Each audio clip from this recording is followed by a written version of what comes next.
Good afternoon, parents and community members. I wanted to take a moment and just give you a brief communication and a brief update of what's going on in Livingston County Schools. This is the 5th time I have started this video and this communication to you, and that's not normal for me. My goal is to usually do a one-time take, speak to you as if we were sitting in a room together, and let that be a go, even if I make mistakes along the way.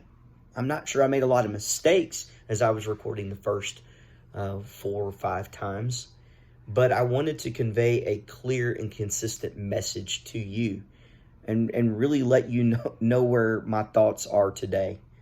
So first, I'm going to thank you for having a good week. It was a great week. It was my first week with students. I had students here for 3 days, and it was just a joy and a pleasure to see your children, your grandchildren, your cousins coming back to school and learning in person in the right environment where they need to be, with great teachers and great staff supporting them. So that's one thing that I want you to know. I think the second thing that I want you to know is it's been a good week, even if we were wearing masks.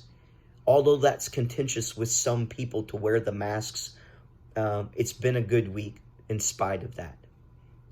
I sat and, in the first 4 messages, I tried to convey my sense of my thoughts about decision making. And I can tell you unequivocally in this seat, I believe it is my job and my role to make decisions for our school district. It's my job, my role, along with the support of my board of education and our staff around us. With their consultation and with the support of a school board, they hire me to make those decisions.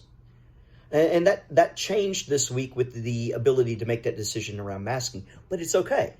With the governor's executive order, he decided that we needed a mask. And he did that based on data that he was using.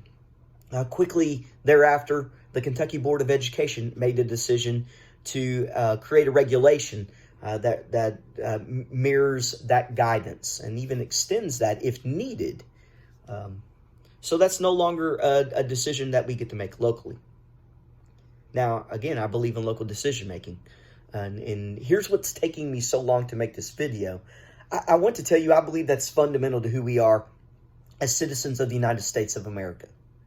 I believe that the autonomy to make our decisions freely is in our DNA. But you can't choose to talk about that without choosing to talk about the other part of who we are, and that is we are a nation of laws that govern us, that provide order and provide clarity and provide us a path to operate together. And I'll give you, for instance, of a law that I do not like.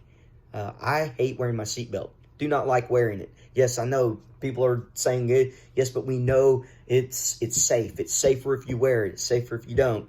But there was a time where we didn't have seatbelt laws, right? I remember as a child riding around with my parents and just running wild in the vehicle. But we have laws now. We know it does keep us safe if we wear the seatbelt. There's data that supports that. I wear it. I wear it as an example for my own 7 children, so they'll see that, and they'll see that it is a law and my father follows it. So we're a nation of laws that govern us. And at this time, wearing the mask is a law. It's not questionable. It's not up for debate. I've spent a lot of hours this week seeking legal opinions, reading legal opinions, consulting with attorneys, and getting their opinions about where we are with the universal masking. I don't say that to tell you that I've spent hours and hours and hours of hard work, and that's not what I'm telling you. I'm telling you that I've spent a lot of time around that to ensure that that's what it is. And I want to be supportive. I want to be supportive of that law. With that being said, as soon as a window is given where we no longer have the universal mask, I will look at the data points for our community, for our school system, and make a decision about whether we should universally mask or not. As soon as that window is given, I promise you, I'll be waiting on go to do that. I want to make great decisions for my community. I want to make great decisions for you. Here's what I need from you. I have felt support from you this week as a community, even when people didn't agree with the opinions of universal masking or not. There was a sense of support in our community for what had to be done, and that's to educate our children. So here's what I want from you. I want that continued support from you. I covet your support. I covet your thoughts and your prayers as we do this together. I need that. I pray, for wisdom each day, and that I will make good decisions as the superintendent of schools. So I want you to pray for that wisdom, and I want you to pray that I will lead us in a positive direction. I appreciate your support in all things, and I hope that you have a great weekend. This video is 5 minutes, almost 6 minutes long now. I apologize for the length, but I just wanted to share with you. Thank you, and you have a great weekend.